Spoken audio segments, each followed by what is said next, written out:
convene here and continue with testimony. I appreciate y'all sticking with us. There are a lot of people that want to be heard.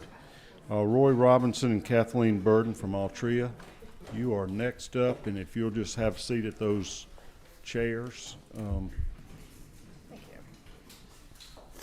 you. I will say before they get started testifying that in my conversations with the folks from the Department of Revenue, they explained to me this problem with the fact that any of these vape product people had to get approval. They had to essentially, I just call it licensing for lack of a better word, from the FDA, and they had to file their applications for marketing agreements to be able to market their products. And there's tremendous backlog. I don't think it was millions, like Frank said, but it was most definitely thousands of products. And there was litigation because they weren't able to get the approvals or the reviews done in a timely manner. Very recently here, literally in the last few weeks, the FDA had issued a memorandum to the Department of Revenue that says, and this was in compliance with the court order, that they would have to keep them up to date on the process or the progress of the processing of all these applications, that they think they will be completely through with all of those pending applications by June 30th of this year. That has implications for how we handle this. I have a copy of that memorandum on the desk. We ran some copies. I have also already had these available in my office to lobbyists that have come to speak to me on this issue. I've shared with them, but if anybody would like to look at that, I think Cindy may have some more. We can get you some if you want to look at that. We're not going to take action on this bill today, but I want everybody to be on the same page educational-wise on the process with the FDA and where we are with this backlog. Anyways, Ms. Burden, you and Mr. Robinson, feel free to share with us your views on the bill. If you identify yourself for the record and who you're with, and tell us your thoughts. Chairman Cowsert and members of the committee, my name is Kathleen Burden and I work at Altria. Thank you for having me here today. I'm here in support of House Bill 1260, a bill that would establish an e-vapor product directory, much like the current tobacco directory Georgia has in place. To be clear, HB 1260 is not a ban on flavored vapor products, but a directory of products that can be legally sold in Georgia because the manufacturer has followed the federal laws governing the e-vapor marketplace. For the past few years, illicit disposable products such as Elf Bar, EB Design, Funky Republic, and Escobars, brands manufactured by Chinese companies that are licensed and governed by the Chinese government, have flooded the marketplace.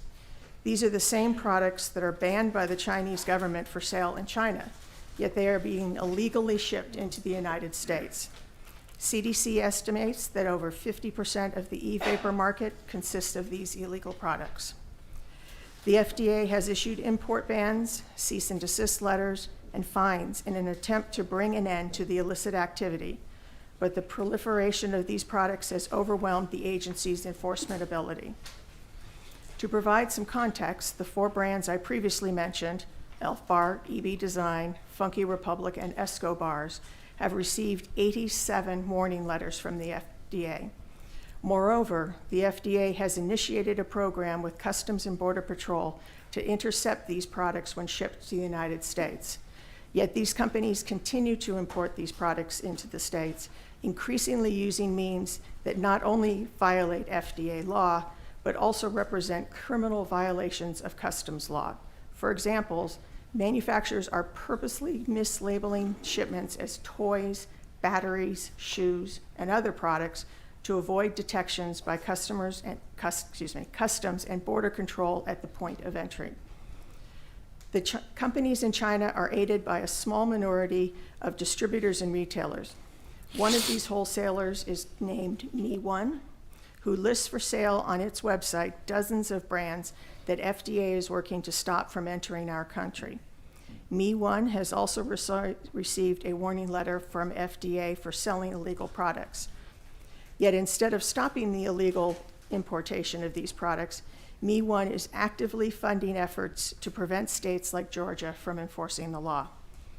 Me1 became a diamond member, in quotes, of the American Vapor Manufacturers Trade Association, and now AVM is actively lobbying against the directory legislation in Georgia and around the country, in essence, fighting to allow Chinese vapor companies to continue to flood the state with flagrantly illegal products imported through illegal methods. Opponents of this bill say it's about big companies against small retailers. It's not true.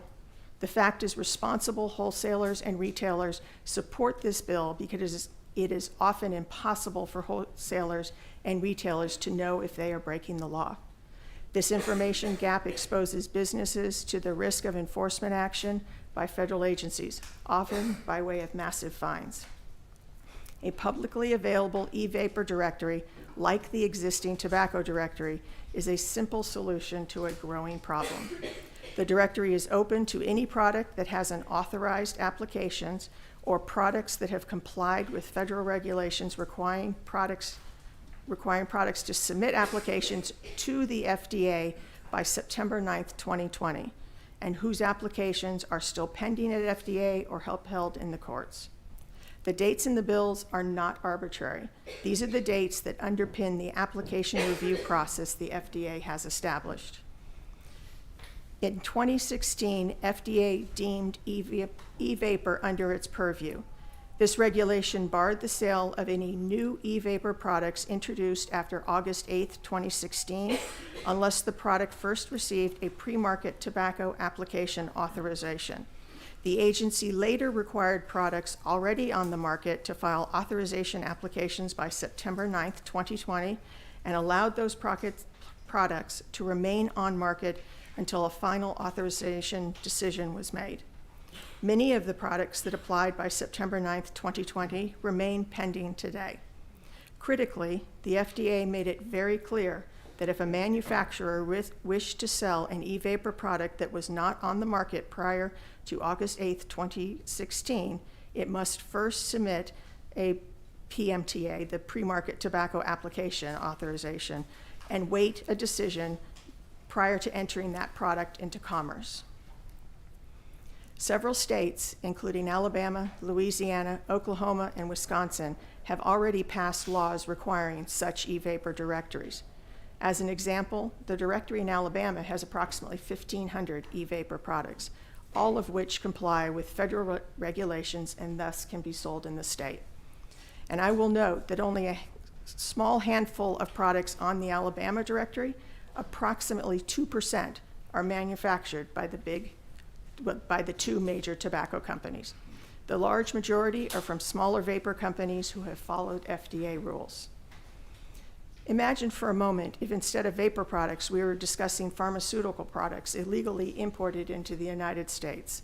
And imagine if pharmacies were arguing that they should be allowed to sell those illegal pharmaceuticals, even though the products had been banned for sale in the United States.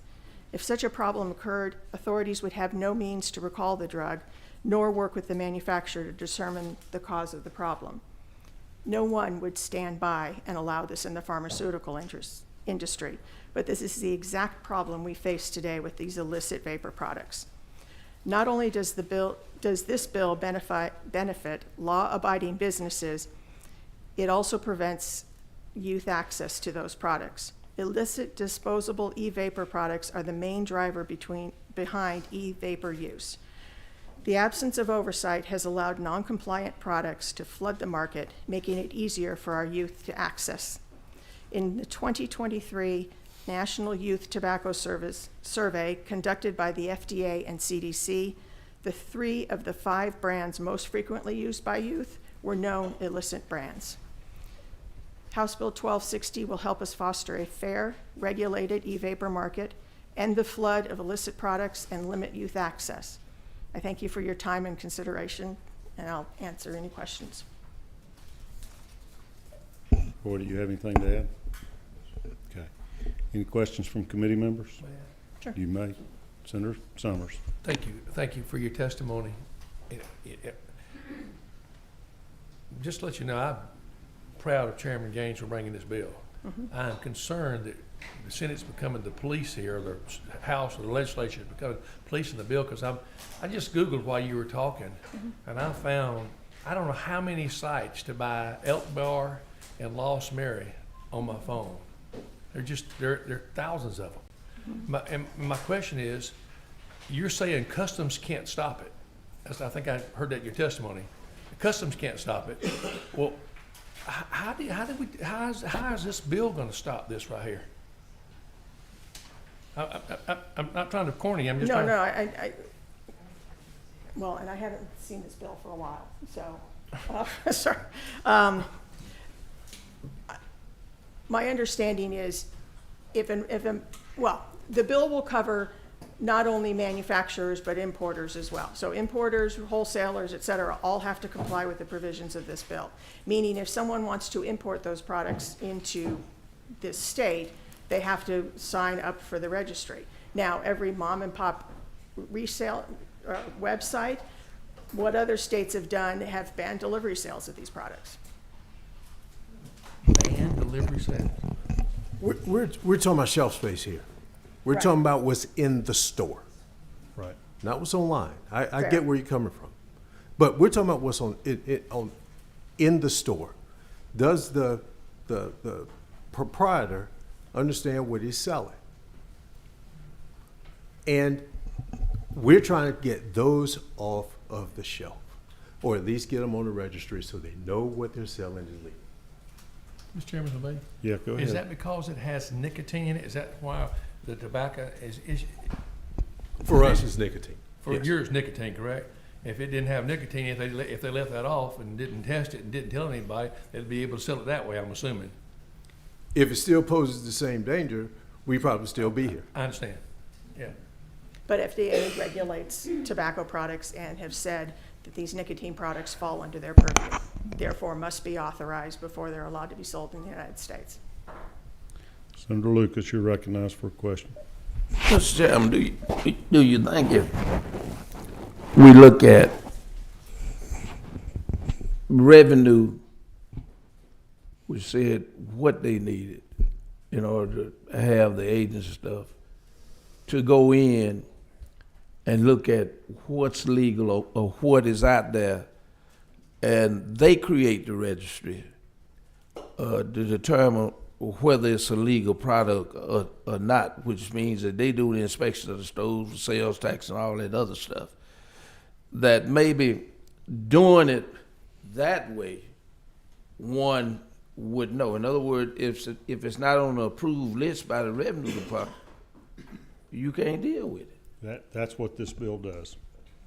That's it. That's the gist of it. Just the agency maintains the list, but it's based on who is approved by the FDA. So they're doing the screening, so to speak, saying what is and is not legal to sell. Once they give the clearance, it goes on the registry, and then that's what the Department of Revenue will be looking for as they inspect the stores. What Senator Summers is saying is that this is a retail enforcement only. And in today's economies, so many people are buying things online. I mean, I see one of those smiling packages at my door almost every day. You know, it isn't going to be hard, and that'd be extremely difficult to enforce online sales. I'm not sure how you would, other than, you know, making it a crime somehow for somebody to either buy on the internet or to send something in here that wasn't FDA approved. But I think that's a subject for another bill, unless we get real creative here late. I'm curious, how you pronounce it, Altria or Altria? Altria. Altria, okay. Do y'all produce vape products? Is your Yes. company? Okay. We own a subsidiary called Enjoy. And do they have different flavors, or are they banned from having flavors? The only two flavors that are authorized by the FDA right now are menthol and tobacco. All right. We have flavors pending with the FDA. We have not received authorization with. And Senator Dolezal was asking earlier, is that intended to deter kids from using the products? Or are those flavors more appealing to youth? I would say that flavors are more appealing to youth. Why the FDA has not authorized them, that's a bit of a black box. I don't know. Okay. You don't sell them because they haven't been approved yet? Correct. Okay.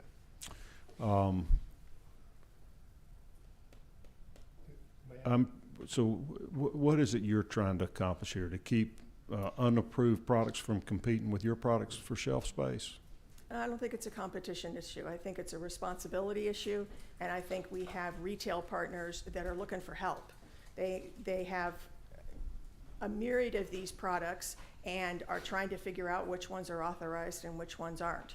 Possible for them to know without somebody giving them a list in this registry what's been approved by FDA. Right, and right now, the FDA does maintain a list of the products that they have authorized. However, they've also given discretion based on when the product was on the market and when they had to submit the application, and those products are still pending. So the FDA has said, we are not going to take those off the market until your application has been finalized. And that cutoff was, what was it, December 2020? September 9th, 2020. September 9th, It had to be on the 2020. market Okay. before August 2016, and your application had to be in by September. And if you got the application in, you may continue marketing, selling your products until you're either approved or rejected. Correct. Okay, kind of in And if limbo. you're rejected and you take it to court, we'll wait until that's finalized as well. Okay, Senator Harbison, you're recognized for a question. I'll be right Finally, back. is standardization a problem as well? That is, what you produce, it has to be on the package, you know what's in it. When it comes from China or somewhere, it may have just about anything in it other than tobacco or plus including tobacco. Is that an issue as well? It's possible, but I don't know that we're You know, addressing that. with it. that's not looked at. All you looked at is whether it's from China or somewhere. Well, frankly, it could be from Belgium, and it doesn't matter. Okay. If it's illegal to be sold in the United States, it's illegal to be sold in the United States. All right. Thank you. Senator Summers, you're recognized. Altria, right, that's your company, your, whatever you deal with. Correct me if I'm wrong, but do not you all own part of Jewel? Not anymore. We have divested of that, You divested of Jewel, correct. and it had flavors and whatever. And when the FDA told them to stop selling flavors, they stopped selling flavors, yes. All right. Other questions? Thanks for being here with us. Appreciate it. Appreciate the Thank you, sir. time. Gregory Conley. I think it says American Vape Manufacturers. Yes, sir. 1 second.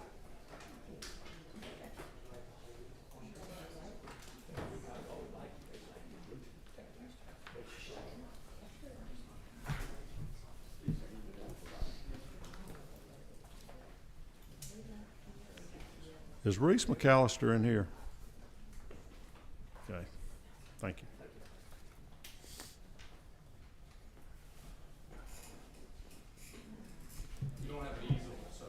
All right, you are the easel then, thank you. Y'all got David versus Goliath. What is this, about money?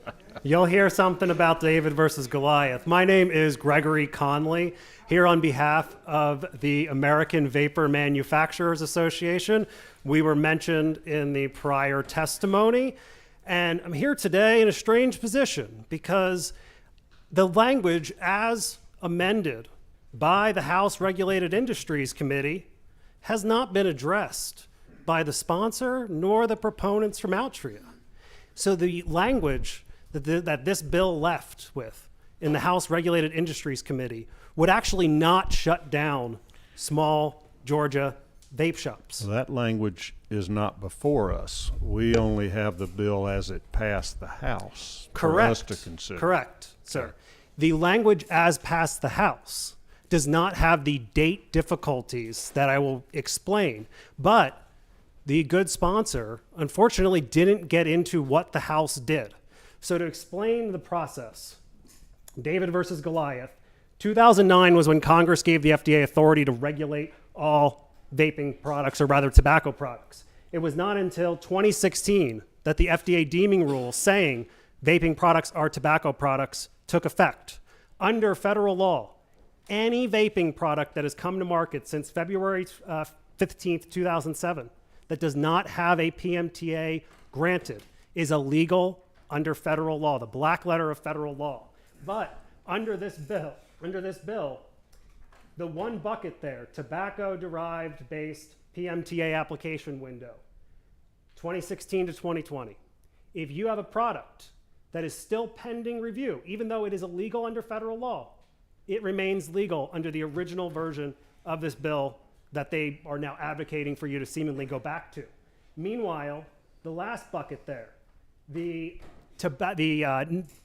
tobacco-free nicotine products, the ones that are used by the vast majority of Georgia's 625,000 adult vapors, if they're pending, if they've given all of their information to the FDA knows their ingredients, the FDA knows the manufacturer's address, the FDA could institute recalls like that because they know everything about the product. They're illegal even though they're pending. Also, if those 2022, 2024 products went to a federal judge and a federal judge said the FDA behaved inappropriately and that in arbitrary, capricious, those products would still not be eligible for the Georgia directory. So if you look at page 4, lines 66 to 70 of this bill, as amended by the House Regulated Industries Committee, We don't have a committee bill. We have the bill that passed the House. correct. It was amended in the House Regulated Committees, and then the bill passed the full House Okay. as amended by committee. All right, got it. Sorry for the confusion. Okay, I thought you were talking about something. You're not amended gonna later in the see- process. You're not going to see applied, or rather on the market, August 8th, 2016, and applied by September 9th, 2020. The House Regulated Industries Committee removed that extremely restrictive provision. So right now, under the bill as passed by the House, any product with a pending PMTA accepted for scientific review by the FDA, doesn't matter if you applied in 2016, 2020, 2022, 2024, it can legally be sold. But they seemingly You happy will, about that or sad?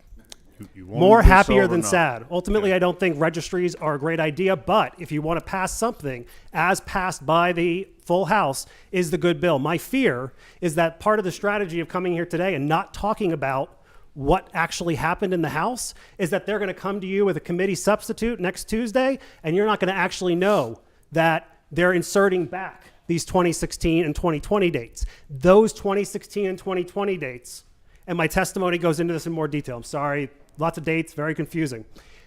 All the phone calls and emails you received were about the bill as introduced with the 2016 and 2020 dates. Now, all of the ones I'm getting, and I'm talking hundreds, if not thousands, are people in the vape industry that are against this bill. Correct, and that's Are you because against the bill?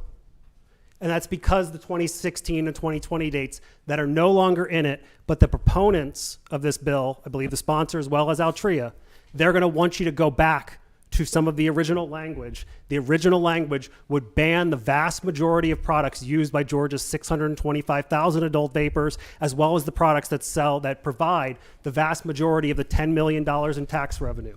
So to keep it simple, page 4, line 66 to 70, you don't touch that, then you're not shutting down Georgia small businesses. You amend that language to say August 8, 2016 has to be on the market, September 9, 2020 it has to be applied. You are banning the vast majority of these products used by adults in Georgia.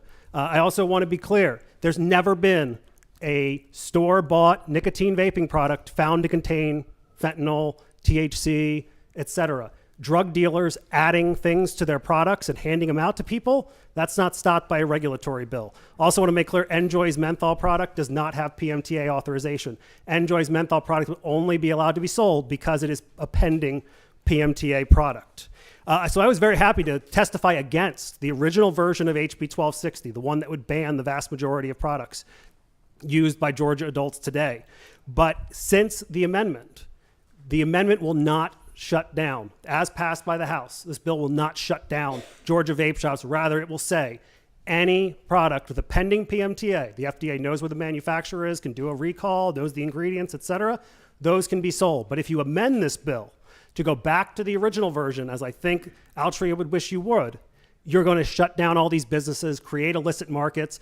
This is a regulatory bill. There is no plan here for internet sales, for worse, for people selling on the street, for people selling out of their trunk of their cars, as we've seen in Louisiana. There is no state in the nation that has actually implemented this bill, enforced it, and not seen business closures. Louisiana was just under injunction. It just got released this week. Alabama, no enforcement since they passed it 2-3 years ago. Oklahoma, Okay. same All right. thing. All right, take a deep breath. Calm down. Altria just testified. They testified in favor of the bill, and they testified in favor of the bill as it passed the House. If they didn't like these dates, they'd be saying it, wouldn't they? I mean, I do not believe that they will come to you before Tuesday. I believe they will come to you before Tuesday with an amendment that is going to change page 4, line 66 to 70, or it will Okay. insert a definition of what a timely filed PMTA is. Let me And ask that- you a question. Yes, sir. You got easy, babe. Where are you from? New Jersey. All Sorry, right. I talk we, fast. We talk a little slower down here, and maybe even think a little slower some days. Now that we've been told by the FDA that they're going to have completed this backlog and there's no longer going to be people in purgatory with the pending application, why shouldn't we just make the bill apply to FDA-approved products? Because you are, Well, we'll know on June 31st, I mean You on will July not. 1st. You will not. The FDA, the judge in the Southern District of Maryland, Judge Grimm, his orders regarding FDA only apply to the tobacco-derived nicotine products that had to apply by September 9, 2020. And most importantly, only the products with 2% or more market share.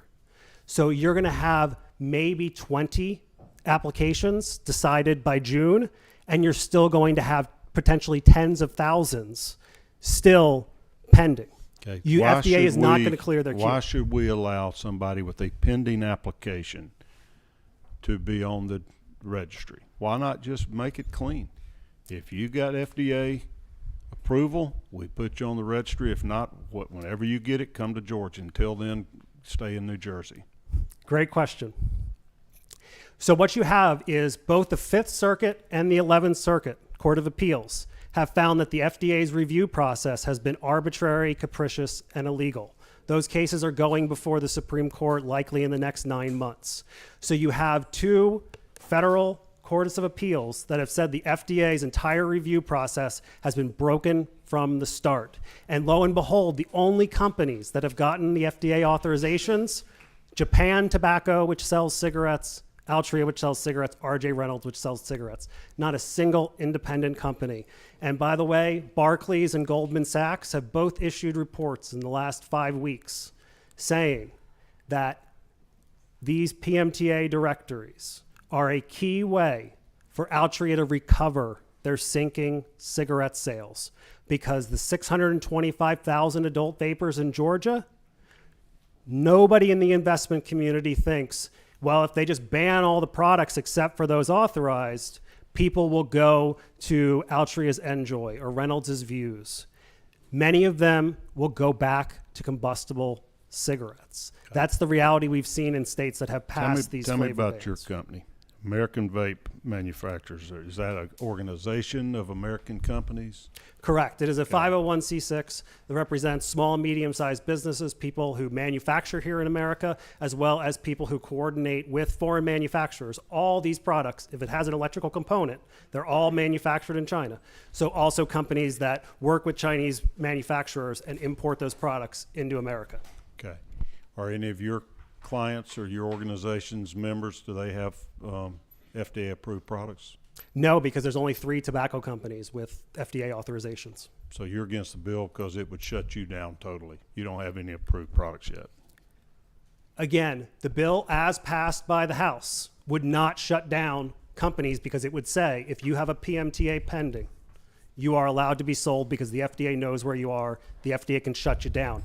The bill as passed by the House targets those companies that are just selling whatever they want into the market and not even supplying the FDA with ingredient information, with aerosol testing, with their address in case a recall is needed. So FDA has a budget of over $700 million. What the version passed by the House says is FDA can be the ones to go and shut down these companies, but as long as they're in the application process, they can continue to stay on the market. But again, the intent of I believe the sponsor and the prior speaker is to come to you with an amendment to change page 4, line 66 to 70 to say, please. Let's, I recognize you, Madam Leader, I'm for a sorry, I question or didn't mean- comments, whatever you need. Speak out, but I just want to find those lines that he's talking about. All righty. 66 through 66 through 70 on page 4. 70.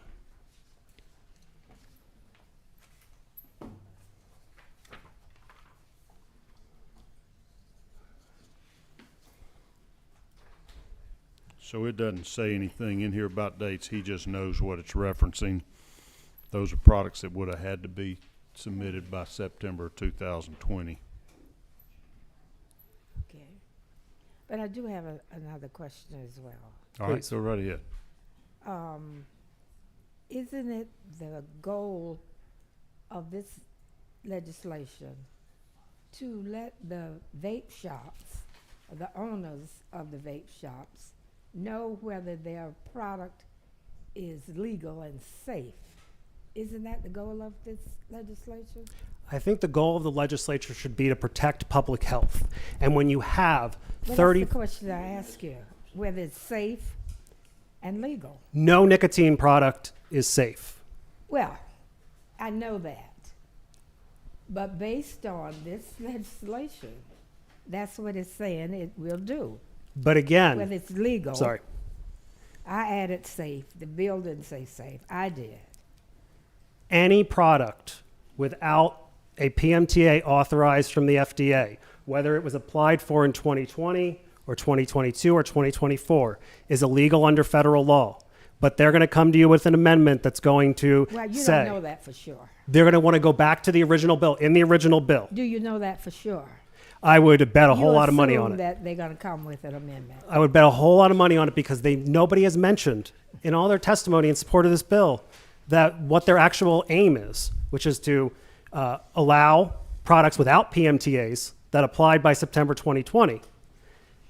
Nobody has come up here and said, oh, by the way, the House changed that completely.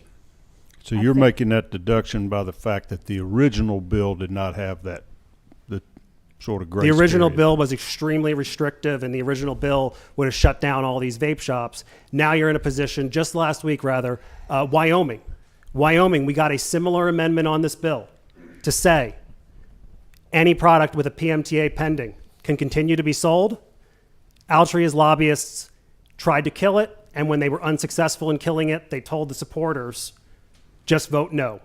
And one of the representatives, we had a great coalition. It was Democrats, Freedom Caucus Republicans, and typical Republicans who all stood together. And one said on the House floor, I did not get elected to the legislature to create a regulatory moat for Altria and pretend it's about safety. That is what you're having here when you have Barclays and Goldman Sachs saying, if a registry bill gets through, I'm just boring people to death, unfortunately. If a registry bill gets through, Hey, you're pretty funny, Jersey. they will help combustible cigarette sales. All right, you got a question? So we can You believe got another him, but we can't believe the author of this legislation that would come to this body and lie to us. Is that what you're saying he's doing? He's not telling us the truth about this bill? I do not believe the sponsor understands necessarily what all of the components of this bill do. I think the corporate proponents do.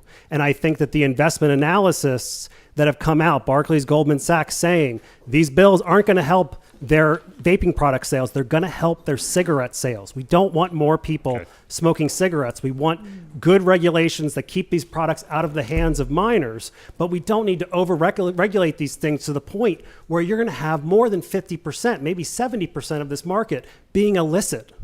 You don't want an illicit market. Illicit market, you don't have products that are undergoing the FDA review process. You don't have products that the FDA can do a recall of if there's a danger. That's what you're looking at with this bill. Senator Summers, recognized for a question. Just a quick follow-up here. What Madam Leader was saying here. If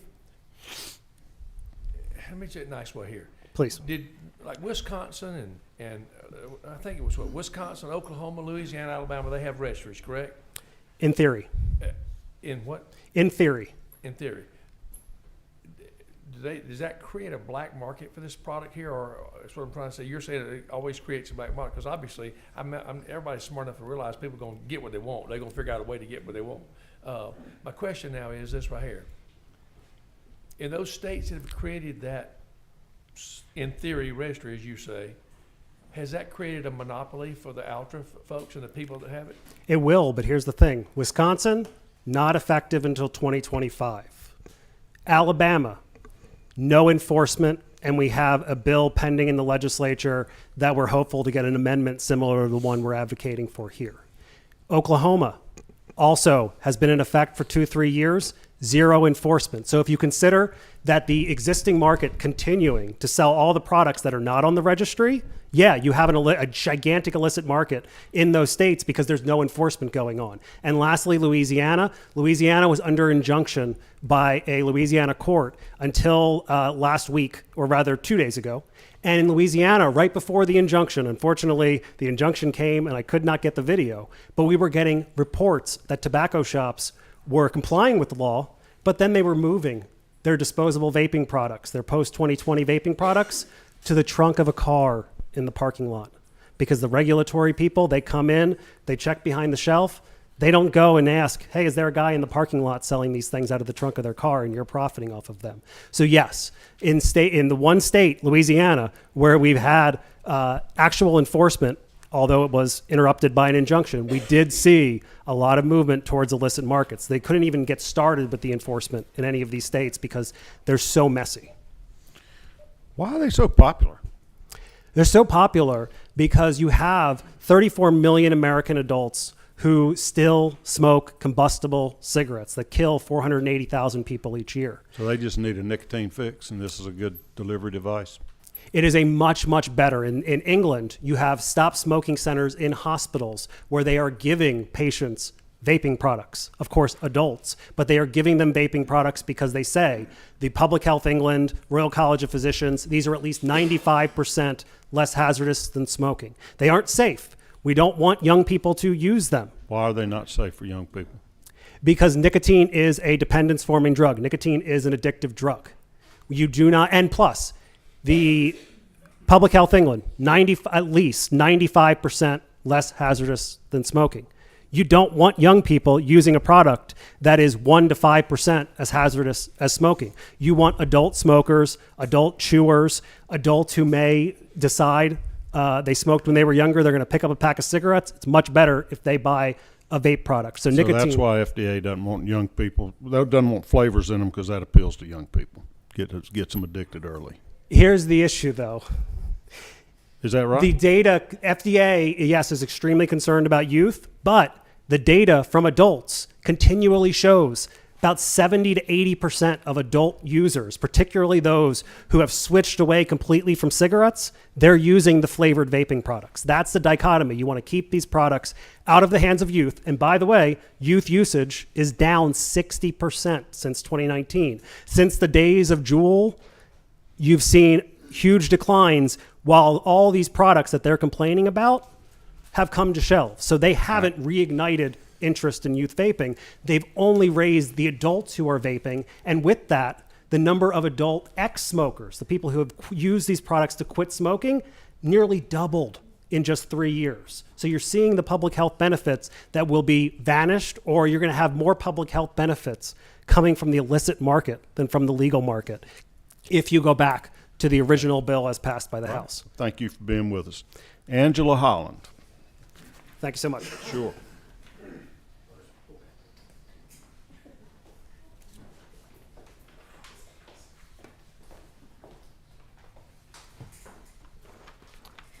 Thank you, Mr. Chairman, and thank you, committee members. Thank you for your time. I'm Angela Holland. I serve as the president of the Georgia Association of Convenience Stores. I was speaking to one of my colleagues this afternoon, and she said maybe you should call yourselves the Georgia Association of Ethical Convenience Stores.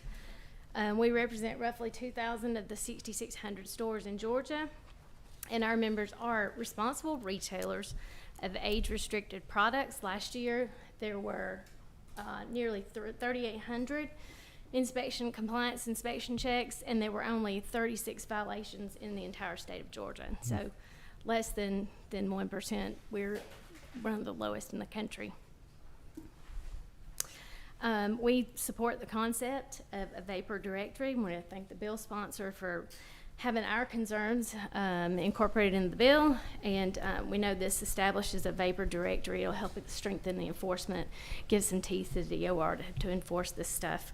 You know, it's a growing problem, and our retailers need a bright line. They need to know this is what they can sell, and if it's not there, then they can't sell it. How do And they so- figure out if something's FDA approved or not? Right now, when they're selling products, is there a prohibition against selling a product that's not FDA approved? So I reached out and polled several of our board members and our members. Currently, they only purchase vape products that are sold through their wholesalers, Okay. through their grocery wholesalers. And when I talk to those grocery wholesalers, they're only selling currently the products that are FDA approved. And Okay. I believe there's 23 of those that are on those lists, so. All right. So how does this help them to have to be subject to more inspections and limitations on what they sell? I think it puts the retailers that I represent on more of a level playing field, right? Because we're not selling all the flavors and the Okay. elf bars and those kinds of things. And I think it helps level that playing field and pull some of those things off of the market. All right. And I know there was a question about online sales, and I believe it was, I believe it's 4811-4 that already prohibits online sales in the state of Georgia. Well, I believe it states that it has to be a face-to-face sale to anyone over 21. All right. And I'm remembering vaguely legislation. I want to say Senator Mullis had a few years ago that made it illegal to sell these vape products to folks under 21. Yes, sir, that's Okay. the case. Got a question, Madam Leader? Okay. Senator Harbison? Okay. All right. Do you care about all these dates and things that you keep hearing about? Do you have an opinion which version, the originally filed version versus the version that passed the House, is most effective? I particularly care that we get a list, that we have a directory. Here's what's eligible, here's what's not. I think that makes a difference to when the wholesalers go to purchase a product, and when the retailers go to purchase a product, they know that it's eligible to be sold in the state of Georgia. Okay. And when you're purchasing a product from a reputable wholesaler who is keeping that transaction online, who is or keeping records of those transactions, and the retailers are keeping the records of those transactions as well, then it's easier for the DOR to come in and say, can we see your records? We know what you've purchased, we know what you've sold, and we know what you've paid taxes on. All right. And if they're buying products, vape products, out of a wholesale entity that is not reputable, I don't know if there's a paper trail then to see where those products came from. All right. Senator Harbison, you got a question? That sort of answers my question. Are they FDA regulated? I think they are not. Is that correct? Any of the vape products, are they regulated by the FDA? But the wholesalers, that was my point when you mentioned that earlier. How does that list come about from the Revenue Department? How does that work? They test the vapes or something and provide it to the convenience stores, or you just go with the wholesalers, a cartel of your own group, and sort of say this is good, that's bad? How does that work? So if we have a registry in the state, I say, ma'am, I'm so sorry. if we have a registry in the state, Right. then the wholesaler would be able to look at that list By the guideline. and say, Right. here are this, instead of the 23 things, maybe here are the 120 products that we can now sell. And I think it would be easier then for the DOR to come in and track and see what they've purchased and what they have. I see. Thank you. Other questions?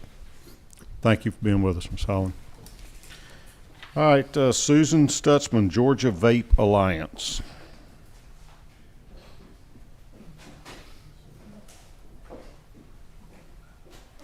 Good afternoon.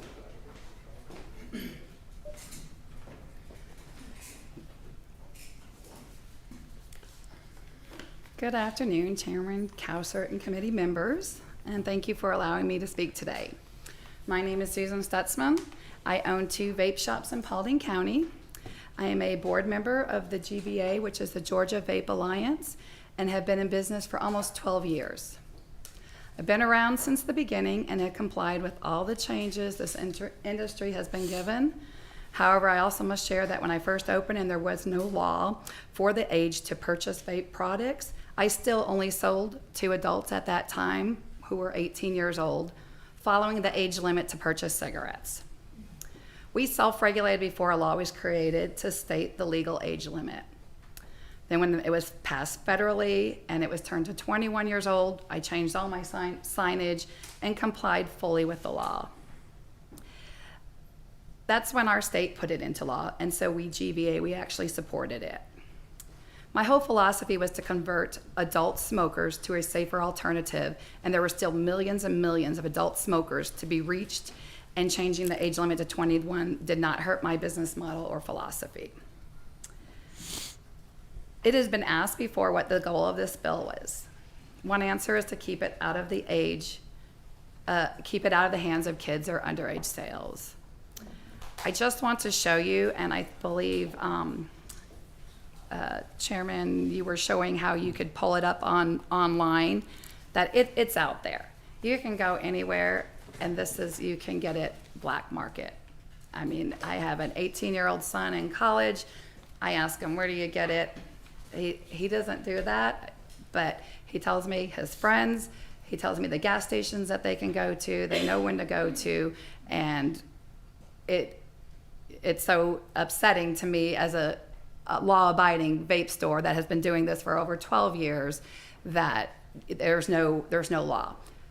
My suggestion, why don't we have stricter penalties? Right now, you just get a warning letter. So if it's so important to keep it out of the hands of kids, I'm going to stand by myself and my shop owner, as a shop owner, and my employees that we card. We're not selling to underage. So I always want to put that out there. Regarding this bill, HB 1260, it's a step in the right direction as it has been approved through the House, as Greg explained. So I'm not going to go back into that.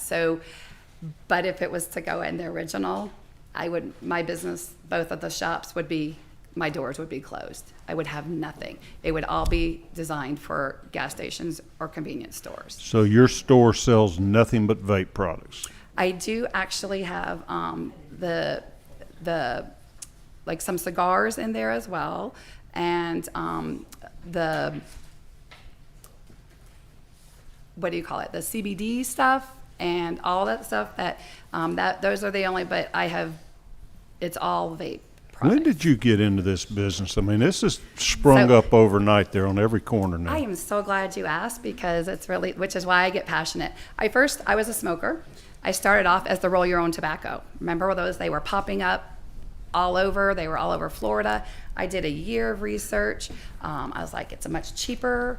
I saw it in Illinois when I was visiting, and I was like, oh, this is cheaper. You roll your own. It's like blah, blah, blah. And I got a carton, and so I did, and I invested in the time and the energy, and that's what I started up.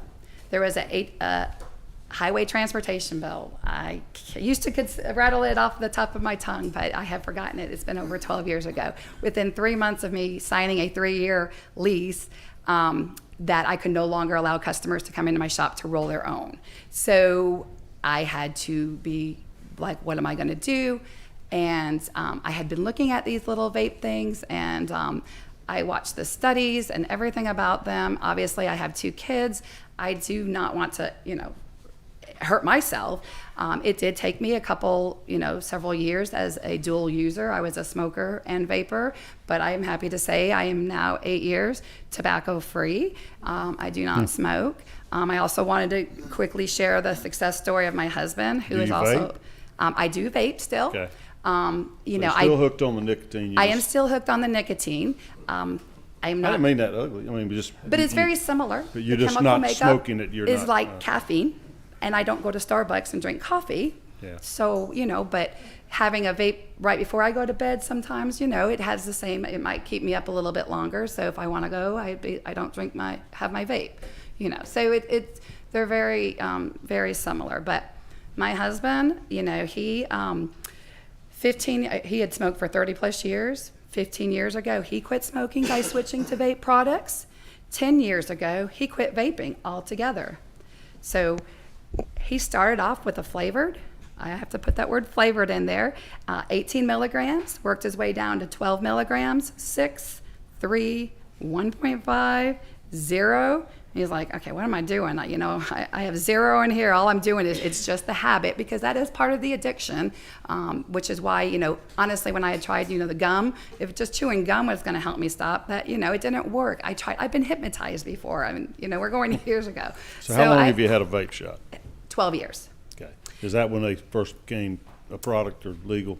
Correct. And that's why I was stating that, you know, we carded even before, you know, before I was told I had a card. I could have sold All to right, so somebody. up until today, are there any restrictions on you selling vapes other than age restrictions?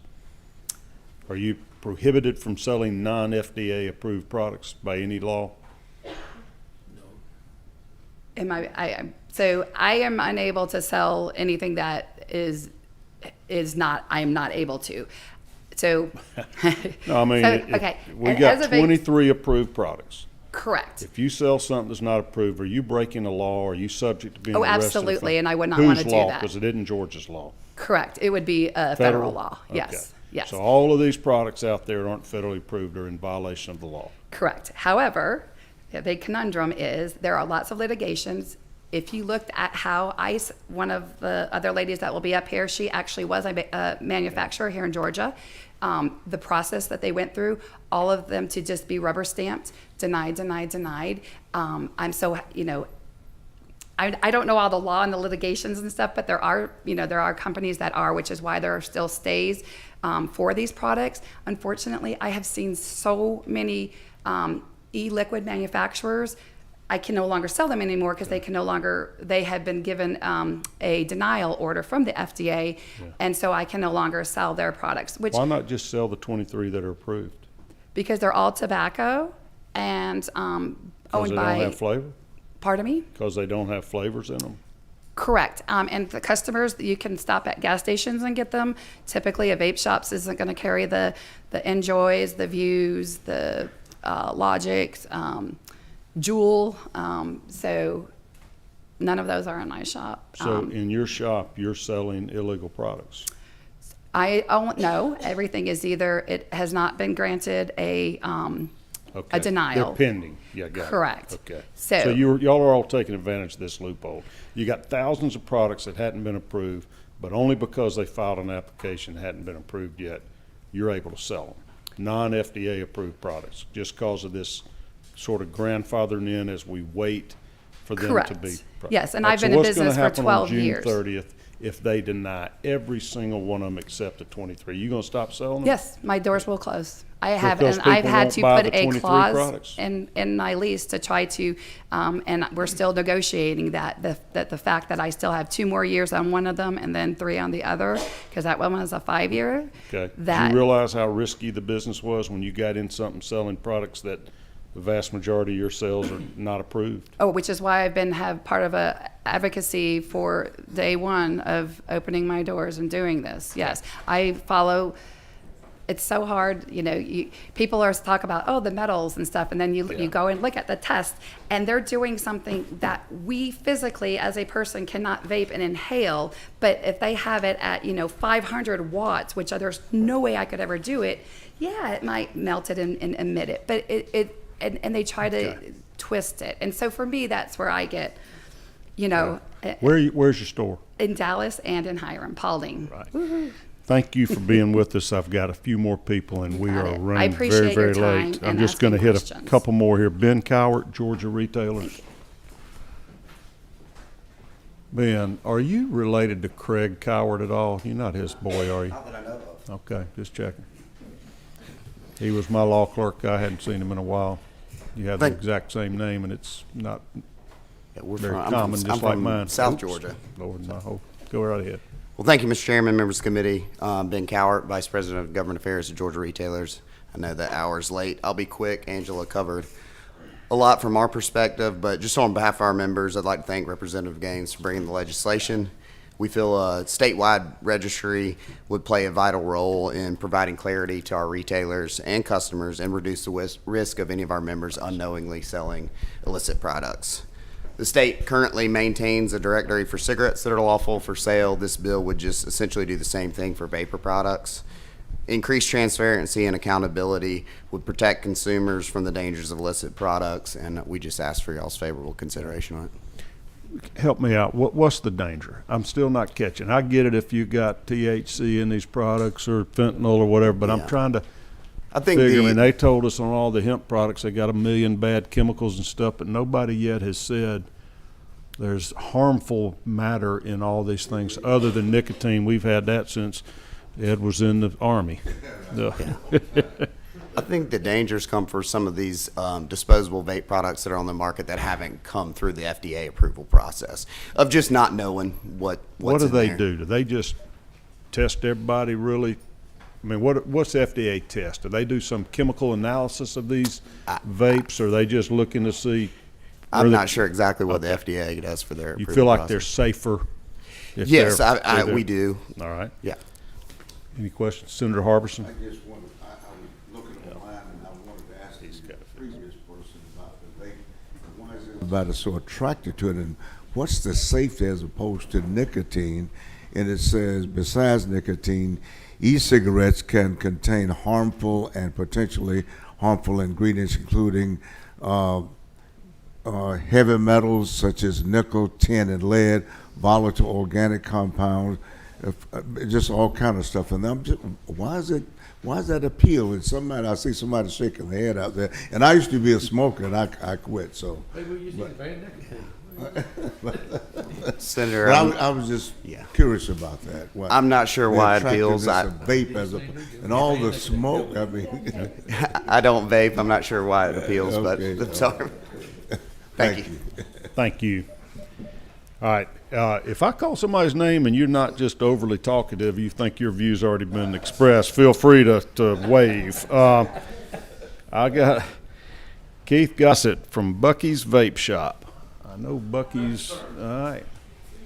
I know Bucky's the gas stations.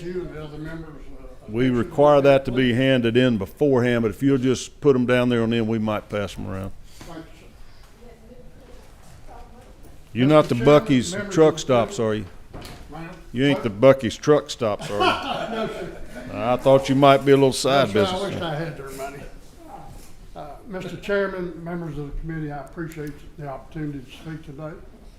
I want to tell you a story about one customer that I had. You're looking at a picture of this lady. She walked into my store late 2018. She told me that her husband had recently passed from cancer. He was a 40-year smoker. She herself was a 40-year smoker. She told me that after her husband passed, she wanted to quit smoking, but she was having a hard time. A friend of hers turned her Get on on that to, microphone. There we go. a friend of hers turned her on to vaping. And she said that the vaping seemed to work, but it wasn't perfect. She didn't like that flavor she was using. I don't know what it was to start with, but she went through, like most of us, a couple of dozen different flavors till she found the one that worked. She then showed me a bottle and she said, I found this one, and this one works. I haven't smoked a cigarette since I started using this product. And she said, but I have a problem. She says, I can no longer get it. I buy it online. And I can no longer buy this product because of the PACT Act. The company will not ship it to my house. So I said, well, let me see if I can get a hold of this company and see if I can get a wholesale account, which I did. The very next day, I called that lady and I told her I have your product on the way. And she said, well, thank God. Now I don't have to smoke. I'm down to my last bottle. Thank you.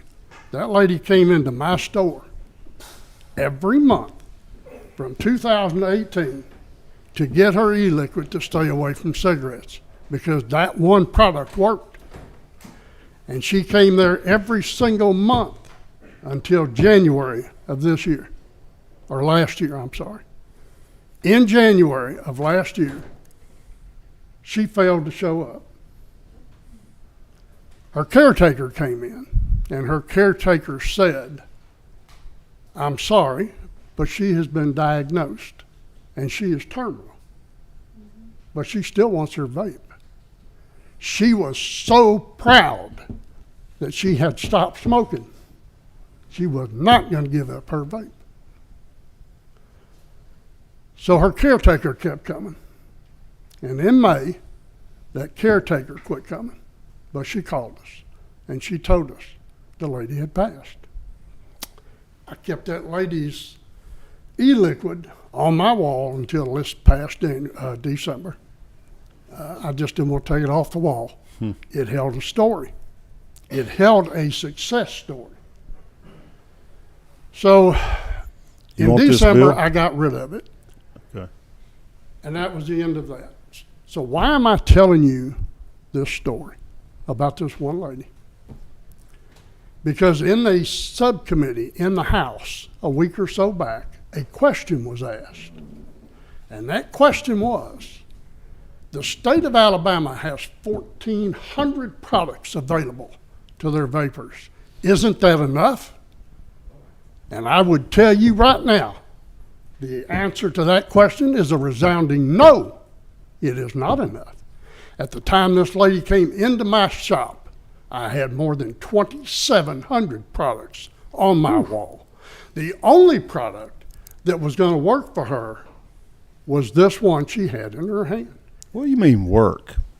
It kept her from smoking cigarettes. She could Okay. use it all day long. She didn't get tired of it. She didn't develop a dislike for the flavor.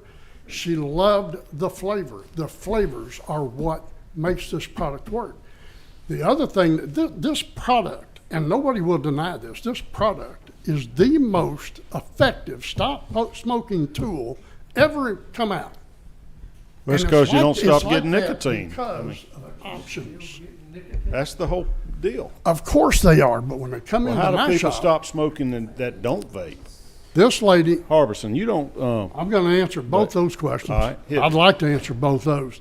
Number one, I can get a person down to all the way from zero, and they will walk away from my shop nicotine-free, and I am proud to lose that Okay. customer. Number two, what do you do about people that don't use nicotine that want to vape? I have a police officer that would be more than happy to tell you, and you're local, Mr. Harbison, I'm sure you can find him. He will tell you that when he came into my shop to investigate something late at night, he asked me about unflavored vape. And the first question I asked him was, why do you want to vape? How much are you smoking? He said, I don't smoke. And I said, well, why do you want to vape? He said, well, my friends around the bar, they like to vape. I said, well, you don't smoke now. Why would you want to put something foreign in your lungs? If you need something to do at the bar, chew on a straw. And he left without a vape. My shop is located probably a mile from one of Columbus State University's on, you know where they're at, down on Veterans Parkway. Before the law went into effect for 21, it was legal to sell to 18-year-olds. I had several 18-year-olds at that time when it was legal come from that college and ask me the same question, what's it take to get started vaping? And I said, the first thing that I'm going to ask you is, how much do you smoke? okay. Mr. Gossett, what's the name of your store? Bucky's Vape Shop. All right, that's right. Okay, so do you sell anything other than vape products? I sell some Delta 8 products. I sell some glass. I do have cigars in there. Okay. So what, do you want this bill or not? I do not want the version we started with, no, sir. Okay. Not at all, Do because you want it there to will be a limit the registry of some type to give you some guidance what you can sell, or do you I rather would- be able to I sell would s- anything under the sun? I would support some reasonable regulation, but something from a state level, not a federal level. They can't figure out what they're gonna do with it right now. They can't even get out of a federal court, and you're gonna drag Georgia in the middle of it. All righty. Thank you for being with us. Thank you, Dylan sir. Gilbert. Thank you very much. Okay. Dylan, you're GVA. Is that the Georgia Vape Alliance? Yes, sir. You got something to add that your buddy didn't already do for? Well, I didn't add it on there, but I own 10 stores across the state as well, primarily centered around Savannah, and we have one store close to Bucky in Columbus as well. I just wanted to echo similar testimony to what they're saying. We are extremely opposed to the former wording of the sorry former language that was on the bill. And as Bucky said, we would prefer if we could get it into the state rather than relying on the federal process. And we have, as Susan said, sort of self-regulated for a long time, where before there were any laws for legal age for vaping in Georgia, we were self-enforcing that, you know, anyone who came in under 18, we would not sell to. And even still, when the federal age was changed to 21, we changed ahead of that before the law even existed in the state of Georgia. We do have some reasonable regulations that we would recommend and be happy to work on as well. There are good manufacturing processes that you could require all manufacturers to follow. Similar to what the FDA has done, you could have manufacturers get sort of send their list to the Georgia, I guess, Department of Revenue in this case, the flavor lists or ingredient lists for any products, so you could ensure that any products that are bought in Georgia, you know exactly what's in them, and subsequently create punishments for anyone adulterating any product. So if you test, say, the Georgia Department of Revenue or any enforcement body tested a product and, you know, found fentanyl in it that were by some, you know, it would be unbelievable, but if they were actually on shelves in a store, you could have some punishments for those people who are adulterating products, as well as marketing and labeling standards. There are, you know, I will admit, there are some obscene, ridiculous vape products on the market that you will not find in our shelves, on our shelves, but they do exist that have candy and the like on them. We would absolutely support getting regulation on the books that would prohibit those products from being able to be sold in Georgia. As well as, similar to what Susan said, I was looking through the FDA compliance data. They do compliance checks sending underage people into stores to try to buy these products. Just out of curiosity to see what the distribution was between convenience stores, pharmacies, vape shops, and the like. I noticed that a store close to me, 10 miles down the road, had 3 failed compliance checks within the last year. And the first one was a written notice. The second one was like a $250 fine. The third one was a $2,500 fine. If you sell to underage kids 3 times in a year, I firmly believe you should not have a license to sell tobacco products. That's just me. Our shops have never failed tobacco enforcement tests, as well as it's funny sometimes just to sit down, and I invite anyone, if you're ever in Savannah, to sit down in one of our stores. They're called Vape Loft. It is comical. Smoke in there or vape in there? They do vape indoors, yes, sir.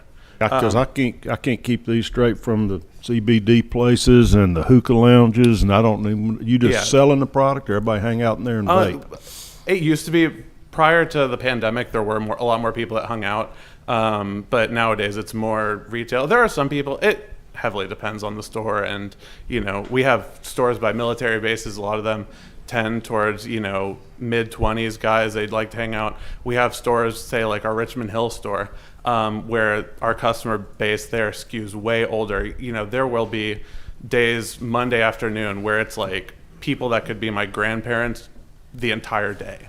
So it really depends on each individual store. But like I was saying, I mean, it's humorous if you would ever come and sit in our stores, the people that immediately out of habit pull their ID out of their wallets. I've literally seen police officers, and I was so proud when I was sitting there, just in front of the counter. I saw a police officer. He had like 2 tasers on him and like 4 sets of handcuffs and like 2 pistols. And the first thing when he walked in the door, asked for his ID. And he was like, sure, you know, just like laughing about it. And it was fantastic.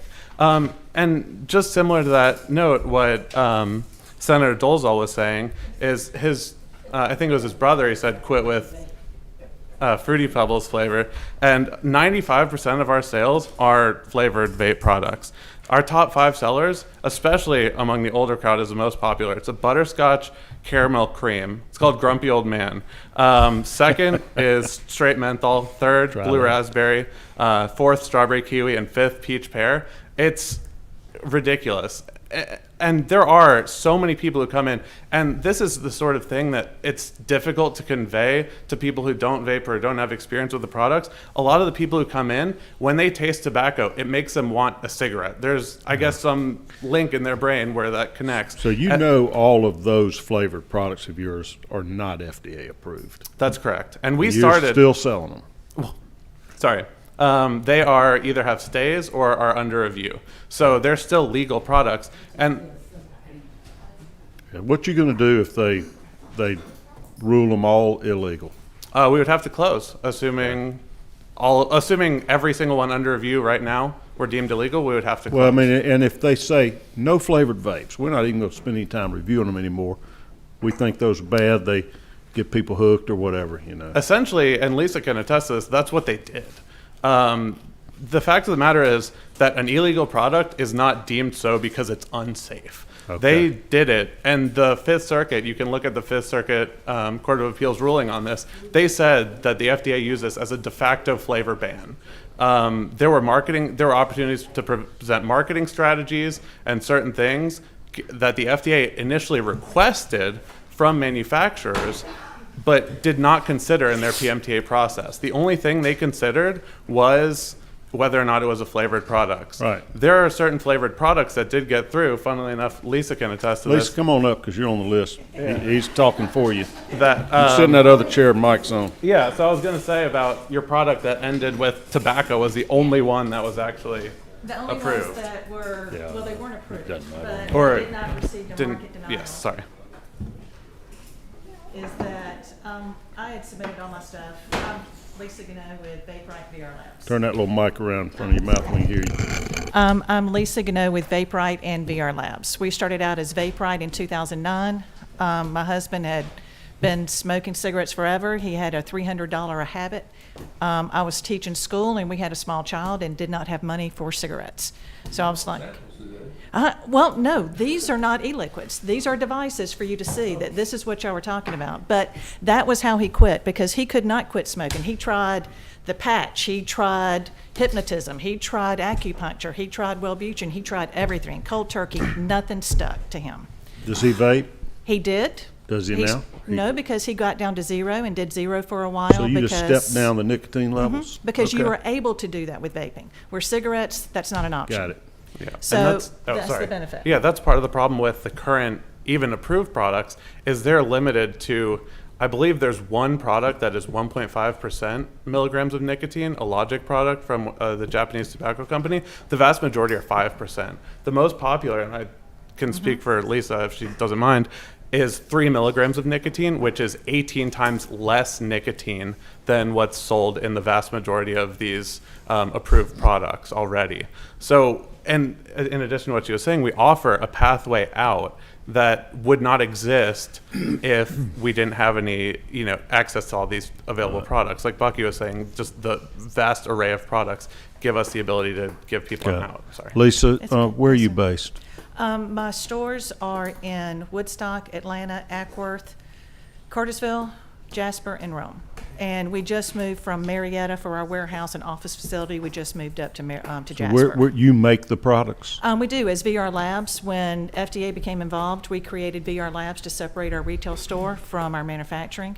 So you were I no making your longer- own vape stuff all along? I did, yes. In a lab. What do you do? Is it some kind of liquid or what? It is nicotine, flavoring, vegetable glycerin, and propylene glycol. Where do you buy That is it. nicotine?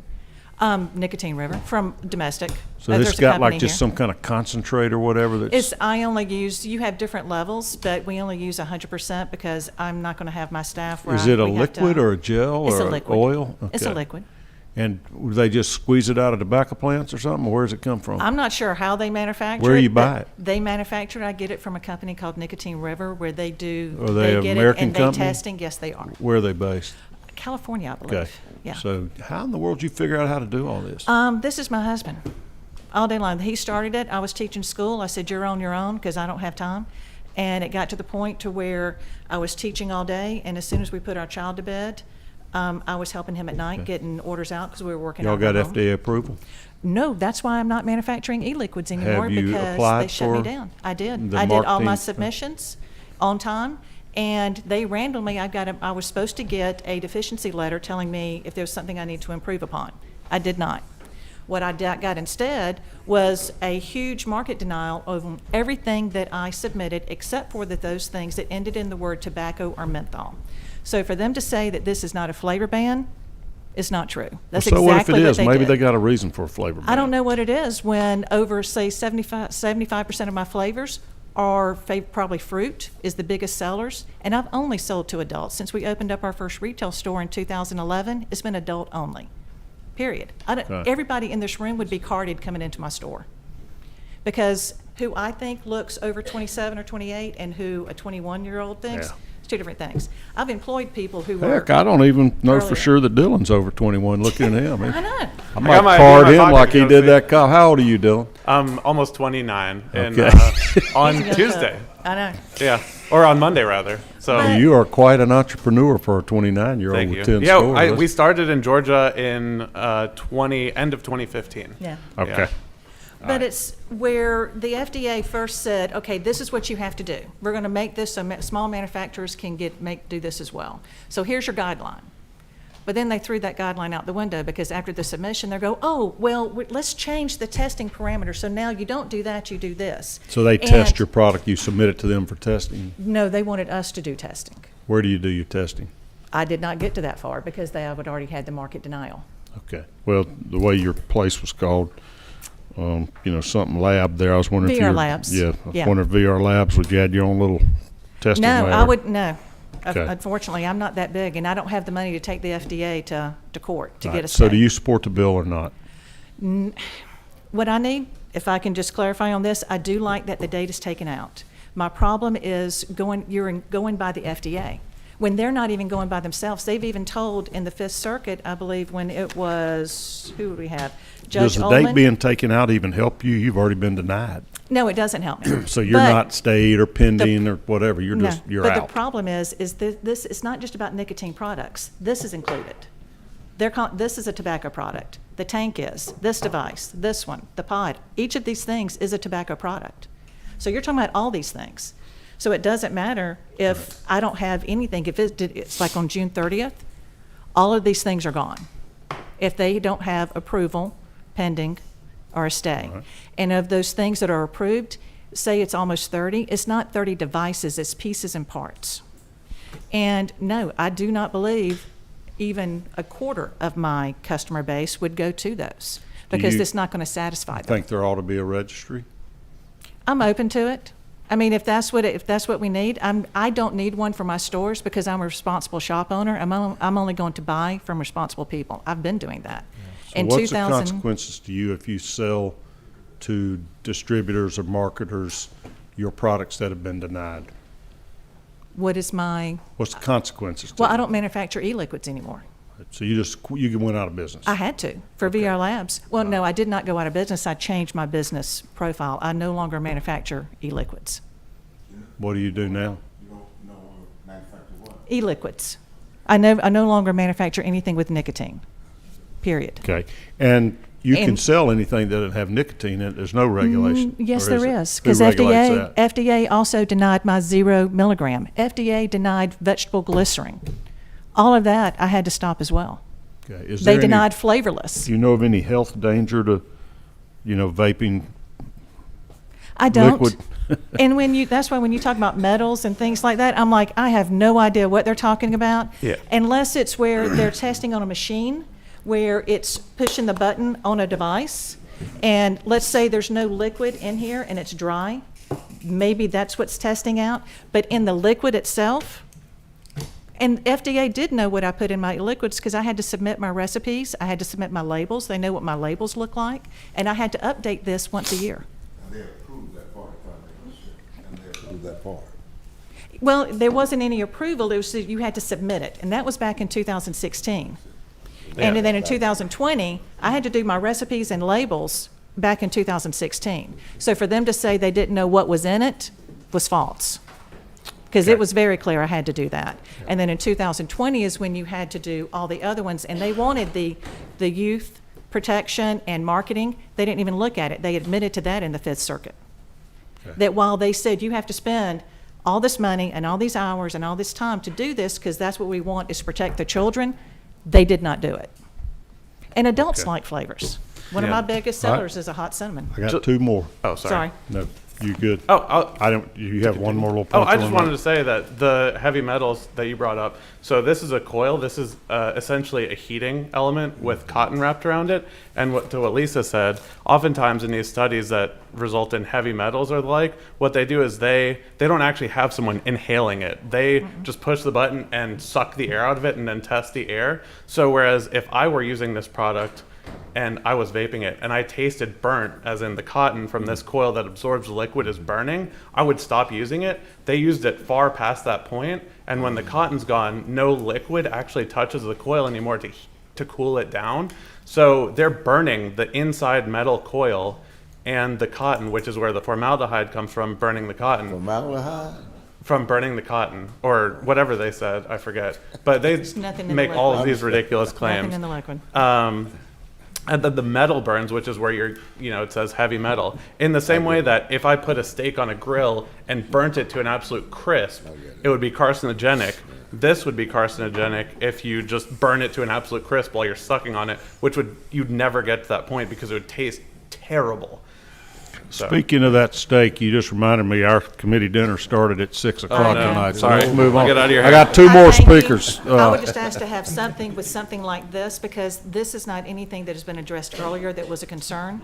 These are bigger devices this one right here cost $100 in my store. There's no kid that's buying this. What, is that something you vape with? You use it, it's a device that you Show me how you use it. You put the liquid inside the tank. Okay, that's why you call that the tank. So This how do is you the make tank. it ignite or burn or? Well, or this is a device, you have to put batteries inside of it, and then you push a button to inhale once Vapor it's in comes there. out.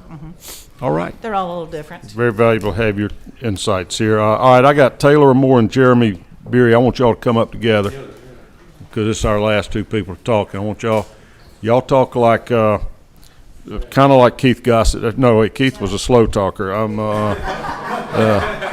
Gregory Conley. I want y'all to talk somewhere but in between.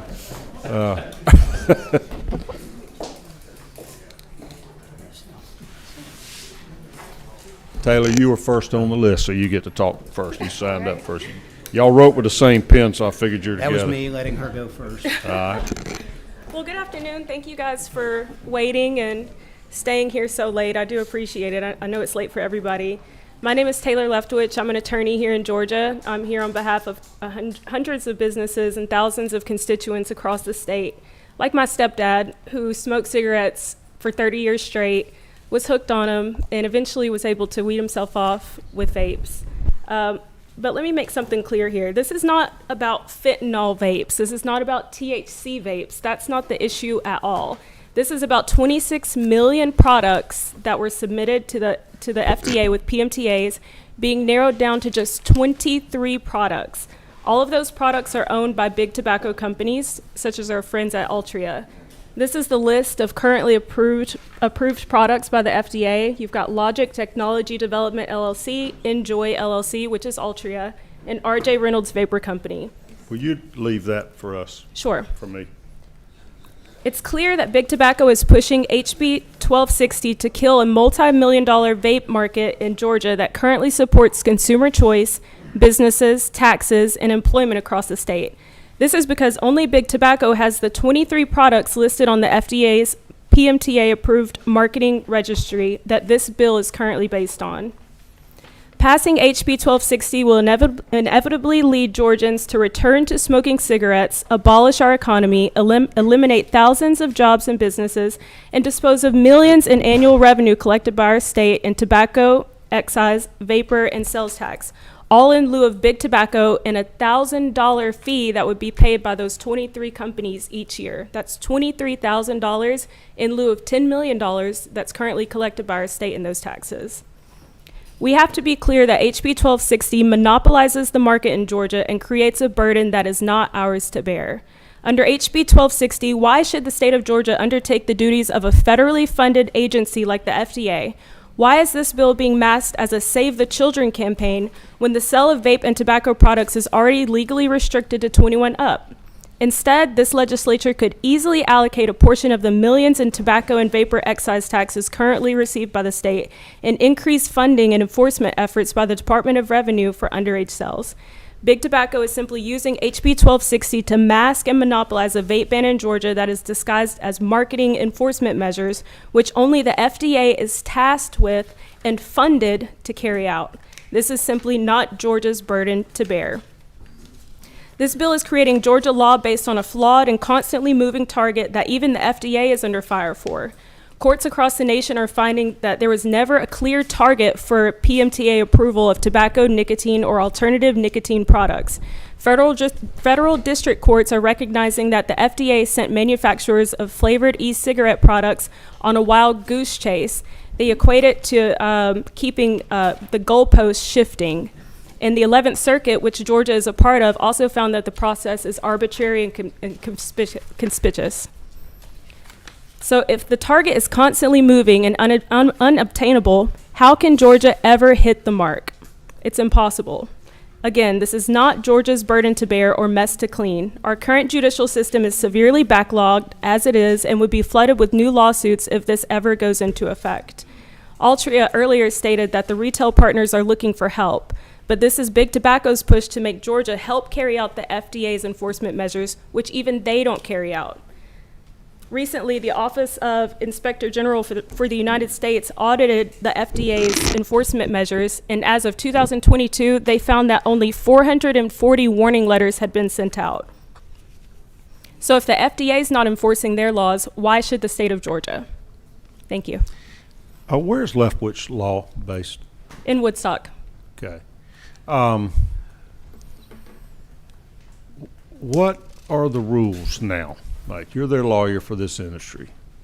Is it illegal to sell these flavored vape products that have not yet been FDA approved? So I want to make the distinction. The products are not illegal. This is not fentanyl. This is not methamphetamine. They're unauthorized to be marketed. Okay, so you can't sell them. Marketing is selling. Technically, with the FDA, you couldn't market them, All right, is what it is. But just they like how have this little grandfather clause. If you applied before September 2020, it's like you can market them until the final action is made, yay or nay. So they wouldn't be deemed misbranded or adulterated if that's the case. But it's just like when you go to CVS, you buy supplements all the time. Your wife buys face cream. On all of those packages, it says this product is not approved or by the FDA yet. That's the exact same comparison here. All right, so you could sell it if you're FDA approved, or you could sell it if you disclose that it's not FDA approved? Under the law right now, it would you would need that pre-market tobacco application approval for the... Selling something without that pre-market approval is illegal under some federal law? It's not illegal under Georgia law, and it's not illegal under federal law. FDA has authority to enforce it, but they don't. Again, only 440 letters. I can show you exactly. I can show you exactly what the enforcement looks like, and you can keep this copy as well. So if somebody violates the FDA's authority, with the PMTA registry that they currently have, this is what they receive. This is it. I put that in my pile. 440 of these have been sent out from 26 million products.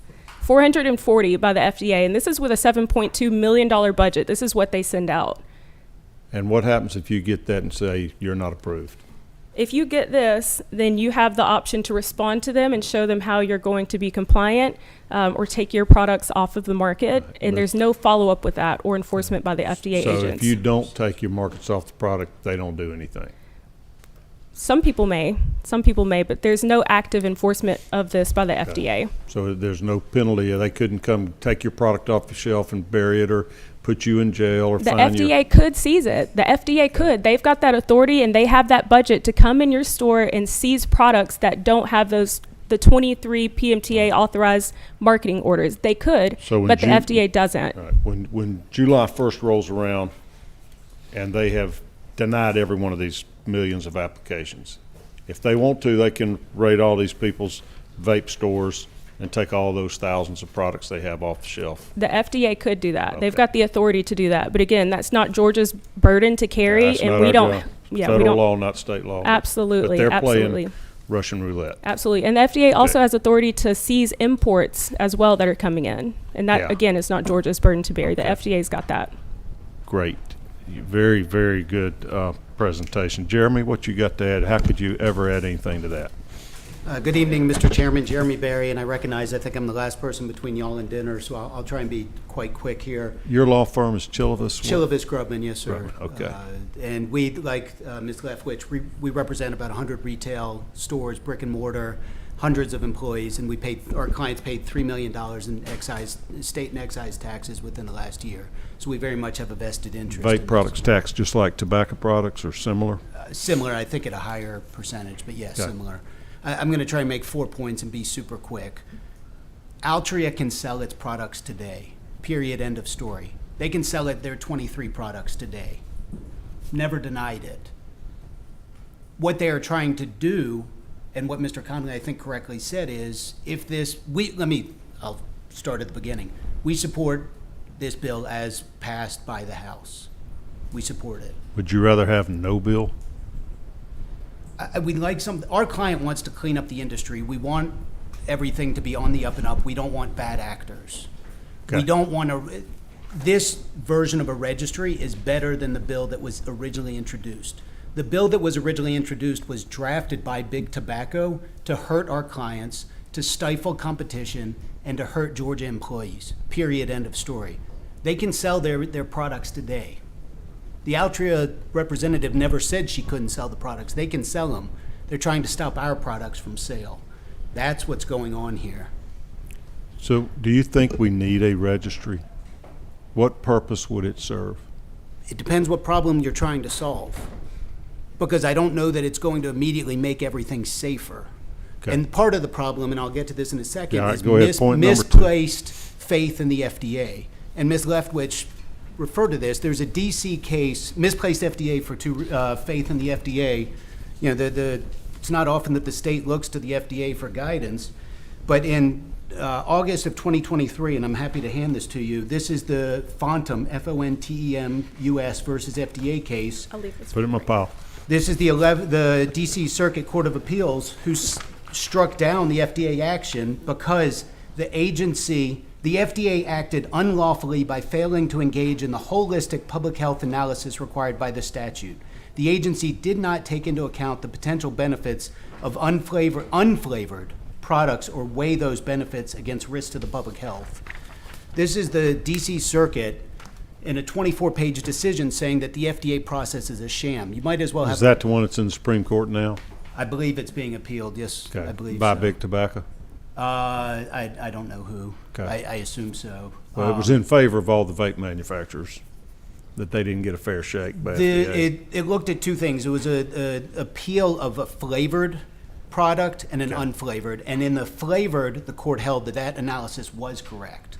Unflavored, regular nicotine or synthetic nicotine, the court held no. It was a sham process that was arbitrary and capricious. All right. And what's So- your second out of those 4 points? The second out of the 4 points is that, again, and this is from the Maryland case that you referenced. This is American Academy of Pediatrics versus the FDA. This is pending in the district court for Maryland.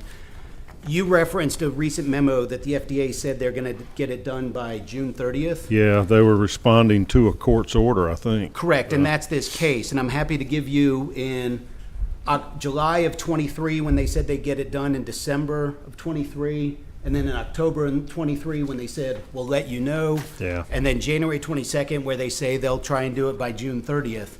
But we haven't talked about what they're trying to do. I think Mr. Conley got to that. They are addressing what's called a covered application, and that's a small subset of all the pending applications. So even if miraculously the FDA meets its mark like they're saying they will, there's still a vast majority of applications they're not even going to get to. That's all these millions y'all are talking Correct. about. Okay. Correct. And I'm going to make one last point, and then I think I'll be done. If we could go back to this chart, in the original bill, there were brackets from September 2016. I'll try and point between September 2016. 2016 and 2020. This was the original PMT application window between 2016 and 2020. That was ultimately ordered by a court because the FDA had dilly-dallied. There was an Office of Inspector General report that said they were dragging their feet. The court said, get it done. So they closed the window on September 9th of 2020. That was for nicotine products. What the FDA did not do was address synthetic nicotine products. And it was unclear whether that the FDA had authority over synthetic nicotine products. Finally, Congress passed HR, I think it's 4271 in 2022, that made clear that the FDA had authority to regulate synthetic nicotine products. Okay. And that then opened the window up, where again, so it was closed here because of the FDA was unsure if it could regulate regular nicotine. HR, again, I think it was 2471, whatever it is, the federal legislation in 2022 said no, the FDA can regulate synthetic nicotine, and that's now And regular nicotine. and regular Okay, nicotine. natural. So that's again why Big Tobacco is pushing that 2020 date that was in the original as introduced version of HB 1260, ignoring that there's a whole wave of other products with hundreds of thousands of applications, even if this June 30th deadline will be met, and I just don't know You don't that believe will. it because they hadn't in the past? Correct. Got it. Correct. So that's a long way of saying this misplaced guidance in the FDA, or there's guidance that I believe is misplaced in the FDA of hitting the mark. Even if they hit the mark, it's not covering all the pending applications. So you lawyers know what courts mean when they say a bright line rule. Yes, sir. That's where I'm leaning. That if we're going to do this, we ought to say, you got to have FDA approval to be on our registry. What y'all got to say about that? I mean, If we don't that's have to worry about all this dilly-dallying and stays and court decisions. We just say, hey, FDA's got authority. That ain't the state of Georgia's problem, and we're only going to allow the sale of FDA-approved products. I would say to that, I mean, the courts are still deciding across the nation. It's been very clear that the goalposts keep shifting. Manufacturers have been sent on a wild goose chase. If you narrow it down to just those 23 products that are approved, this is what's going to be sold in the state of Georgia. And Until those are FDA approves more. if and until the FDA approves more. But out Okay. of 26 million over the course of 4 years, only 23 have been approved. And all of the ones that are pending right now are inevitably going to be denied. Okay. And And I'm just saying, why is this the state of Georgia's problem? Absolutely. It is not our scope of authority, so to speak, or jurisdiction to examine the efficacy and safety of every food and every drug, made in America, the world, and sold in America. Heck, we'd go broke. Absolutely. Just the manpower in the labs and the testing. The same reason that the FDA with their $730 million can't get it done. Absolutely. Becomes our problem. I don't want us to assume that problem. And it's really not So fair. y'all go lobby Congress Right, and it's tell not- them to give more money or start, change the rules for the FDA, but not Georgia. Absolutely. I was going to say it's not fair to put that burden even on the Department of Revenue. If the argument is that underage sales to kids is a problem, the Department of Revenue is tasked with that currently. Yeah, but all we're making them do on this is to look at the FDA list of who, you've got it, and as it grows, and put that on their registry, and then make sure people don't sell things that aren't FDA approved. Mr. Chairman, That's if I- clean from a state standpoint. It might shut down some of these industries that are selling products that hadn't been approved yet. I mean, they're playing Russian roulette in my book. It's like the CBD vape. I mean, all the marijuana people that are selling THC products, knowing they're illegal, just hoping they're not enforced. Go ahead.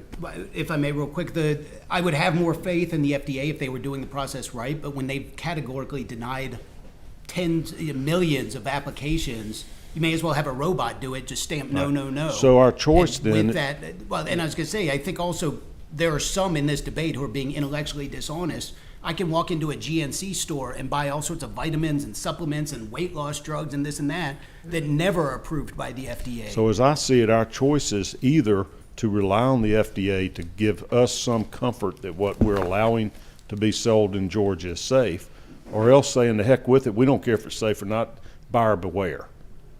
And we don't have to regulate everything. You can make a lot of good arguments that, you know, people are educated enough to make a choice. Senator Harbison, you had a question. Huh? Just, and you alluded to it once before, what's the 26 million figure you used? What was the context of that? That's what, those are the products out there, 26 million? Absolutely. So to date, well, as of March 15th, 2023, 26 million PMTAs, which is the pre-market tobacco applications that the FDA requires, was submitted to the FDA over the course of the past 4 years. Would they need any approval if there was not tobacco in them, not nicotine in them? Is that only because This is they're for tobacco-based products? That's right, tobacco and nicotine products. Senator Harbison, I didn't, you go ahead, you done? Okay. Senator Robertson, what you got going on? Nothing. I saw the same. Hunting your wife? Saw the same chaos in this conversation that we have with hemp and marijuana. And you always do such a great job, Chairman. I was going to sit here and. Just, I need a little backup. Yes, sir. And All right. educate myself. Yes, sir. Senator Summers, you got any questions, these folks? So, I get it. If I were in your shoes, I would not be happy with the FDA. If I was representing somebody that had filed a PMTA, I'd be ultra frustrated and wanting to go to court too. But that's asking us to solve a problem that's beyond our ability. I can't make the FDA do their job. I can't afford for Georgia to create the Georgia Food and Drug Administration to do it for them. Even if I could, I don't solve y'all's problems complying with federal law. So it's a beast. Do you support the bill that came over from the House? Yes, we Right. do. And why do you want that bill instead of no bill? I think there can be a registry, a one-page application that says, I have submitted my PMTA on March 14th, it is pending, or it's under appeal. And I think that should be enough. But should it be anything? If we don't have a registry, then it's just we wash our hands of that problem, and that isn't our problem. We don't have to regulate everything in the state of Georgia. I mean, we've already got a rule you can't sell it to people under 21. Correct, and we appreciate that. This is making basically a way to enforce a rule that you can only sell FDA-approved products. Essentially, that's what this bill does.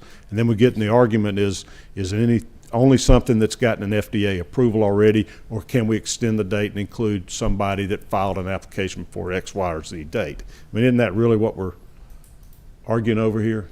Correct, yes. Okay. Well, thank you everybody that came today and was patient, especially my committee members that hung in here as long as they could. We've been meeting since 4 p.m. today, and we're out tomorrow. Everybody else in the legislature's gone to their homes and wives and families except for these two superstars on regulated industries. Thank you, everybody. appreciate it. Thank you. Hey, put me those documents over there in my pile. You had a couple of cases that might help me.